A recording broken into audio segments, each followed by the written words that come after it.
भारतीय वायुसेना को क्राइसिस और संकट से निकालकर सुपर पावर सेना बनाने का जो प्लान है इस समय फुल फ्लो में जारी है।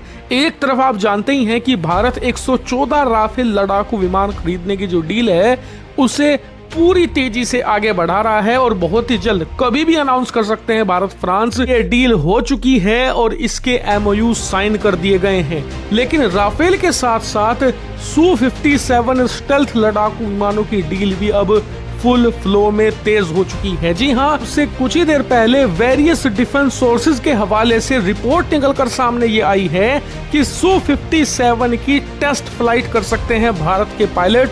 जी हाँ, और इसके लिए रूस ने सारी तैयारी शुरू भी कर दी है।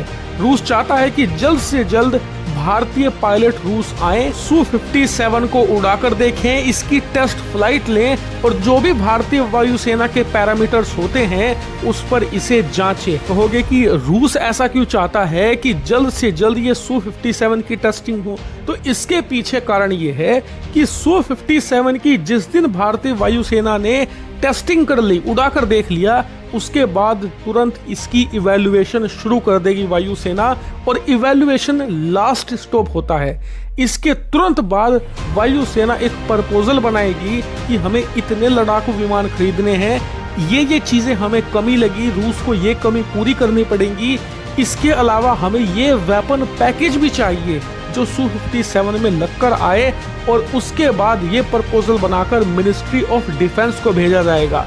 बिल्कुल सेम यही प्रोसीजर हमने 114 राफेल वाली डील में किया है और आज तक जितने भी लड़ाकू विमान भारत ने खरीदे हैं सब में यही प्रपोजल होता है। और इसीलिए रूस चाहता है कि जल्द से जल्द इसकी फ्लाइट टेस्ट कर ले भारतीय पायलट्स, जिसके बाद इसकी जो प्रपोजल है बनाकर वो भारत की मिनिस्ट्री ऑफ डिफेंस को वायुसेना भेज दे।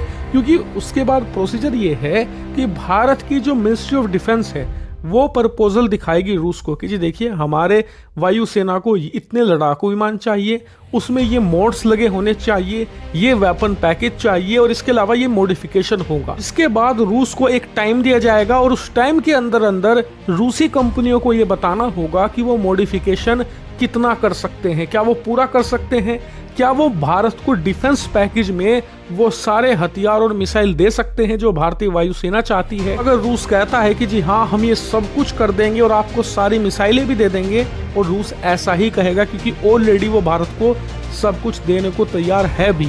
खैर उसके बाद होगा ये कि रूस कीमत बताएगा कि इन मॉडिफिकेशन और इन मिसाइलों के साथ Su-57 की कितनी कीमत होगी और कितने टाइम फ्रेम में बनाकर वो डिलीवरी करेगा और इसमें कितना इंडियन कंटेंट होगा और कितना रशियन कंटेंट होगा। के बाद भारत की मिनिस्ट्री ऑफ डिफेंस रूसी मिनिस्ट्री ऑफ डिफेंस के लोगों के साथ मिलकर नेगोशिएशन करेगी।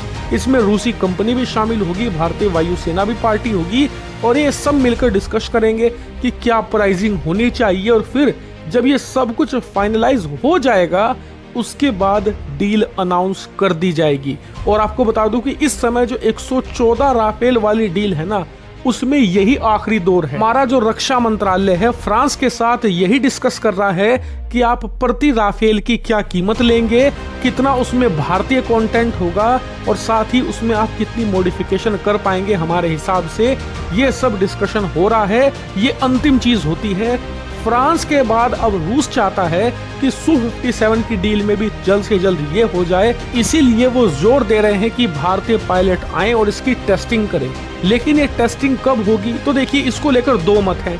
आधे से ज्यादा जो सोर्सेज हैं वो बता रहे हैं कि भारत एक बार ये राफेल की डील कंप्लीट कर ले, उसके बाद पूरा फोकस Su-57 पर होगा।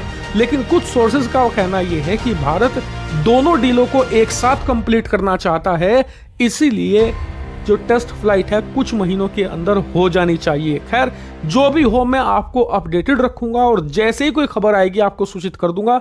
आपका क्या मानना है भारतीय वायुसेना के अंदर हो रहे इस मेगा रेवोल्यूशन पर?